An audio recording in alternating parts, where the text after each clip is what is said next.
They got me feeling like I'm academics.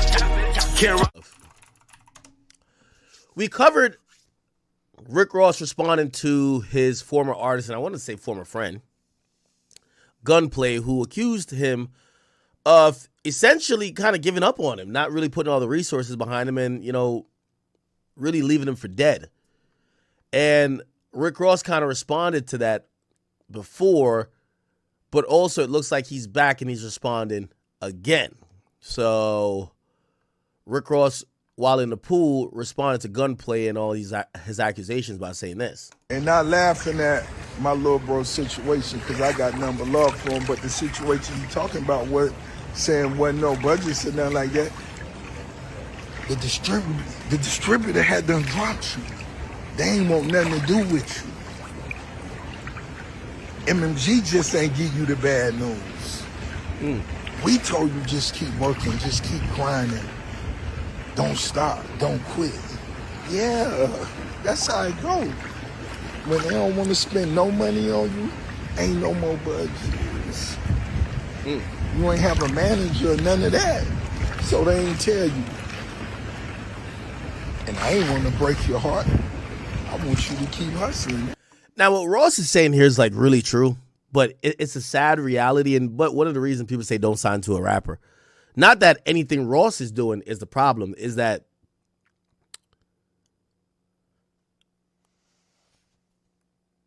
this idea of you signing to Ross, you kind of start matching your career to the success overall of the label and Ross's career, right? You're seeing Ross get bigger and bigger budgets, and then you're seeing your budget dwindling down. That's a real thing that happens. When you sign to a production company, the production company doesn't put no money up.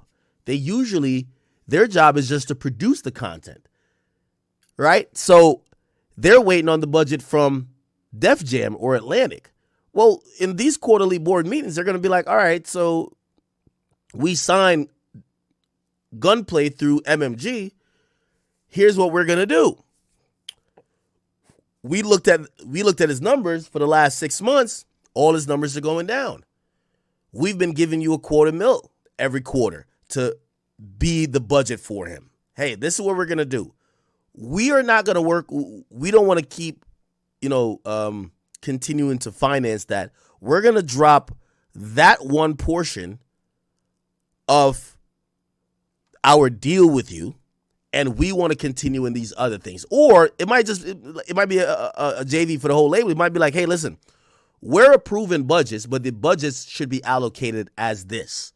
And for whatever reason, the distributor, Def Jam or Atlantic or whoever, they have the right to pick who gets the budget. So they're like, hey, we're not going to keep giving you budget for this guy that's not giving us revenue back. We're going to take his budget and move it over there. I think people fell in love with Gunplay because, like, these days when I see people arguing logic, I'm like, I don't care. Like, business doesn't care about your feelings. So the facts is the facts. If Def Jam or whoever did that, it's because they ain't seen the money.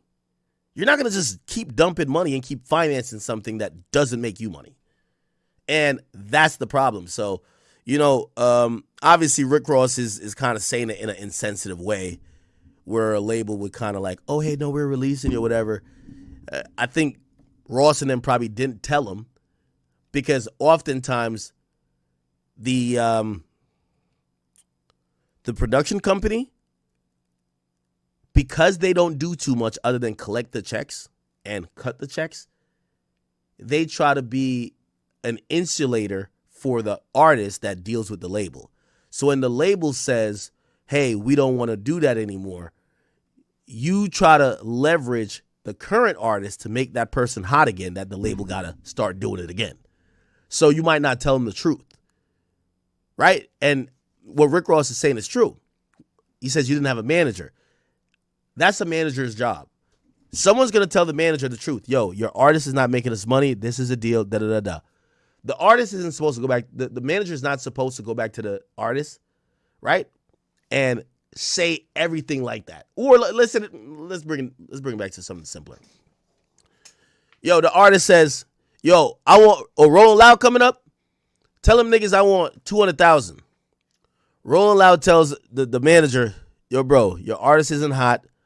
We'll only offer him 25,000. We're not giving him 200,000. The manager's not gonna go to his artist and deflate him and probably fuck up his mentality by saying, bro, you're not hot. You're a has-been. This is all you're worth. He's gonna take that wording and give it a different way to console usually these egomaniacs known as rappers' egos. So Ross kind of did the same thing. Bro, I could have told you the distributor didn't want to fuck with your career. It's not me. And that's why I said homeboy stuff never works good, because you know what Gunplay's going to say? Yeah, but fuck the distributor. I thought you were my mans. You're my mans. I always say you one record from being on top.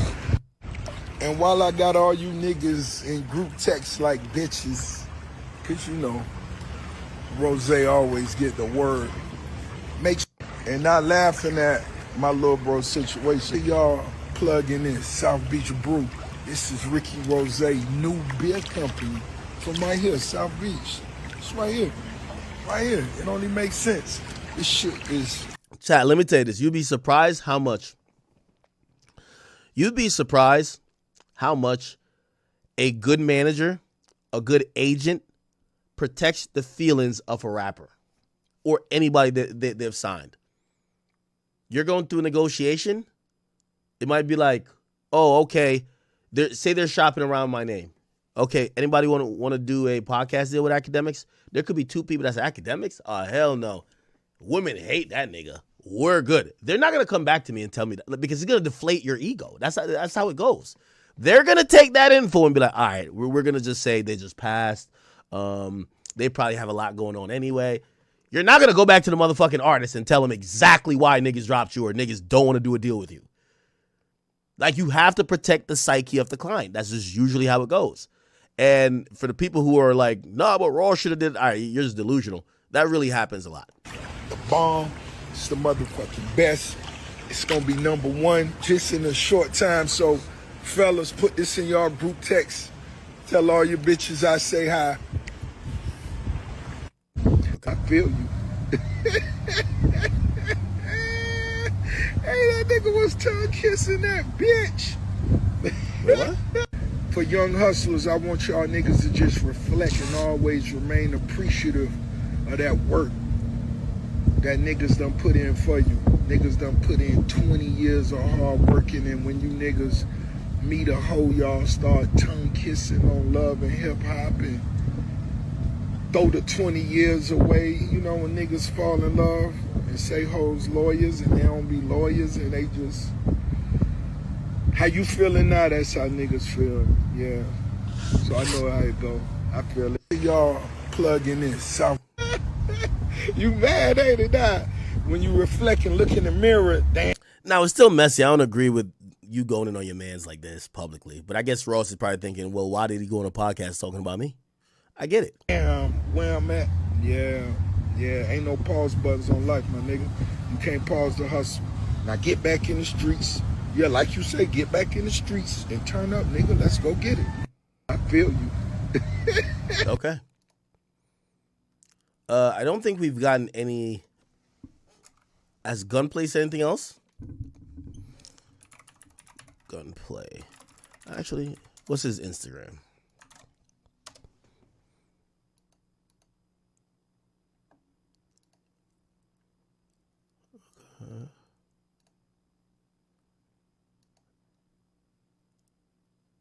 All right.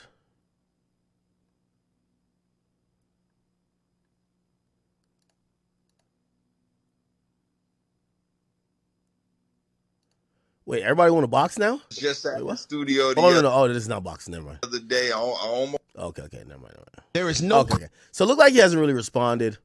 Kind of interesting. It looked like he's starting everything over, but Ross kind of mentions that he feels that this guy found a woman and kind of that took him off his path, whatever.